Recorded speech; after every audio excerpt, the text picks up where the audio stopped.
Here we've got HTC Desire 19 Plus, and let me show you how to perform a hard reset through the settings on the following device.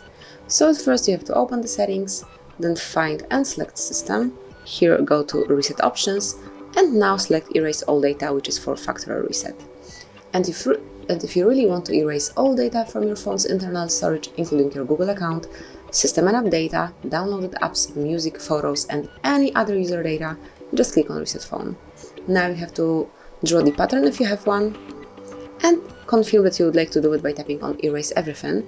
Just remember that this operation cannot be undone, so you have to be sure that you want to perform it because you will lose all your data. And if you want to do it, just click on Erase Everything and wait a couple of minutes because it may take about 3 or 4 minutes.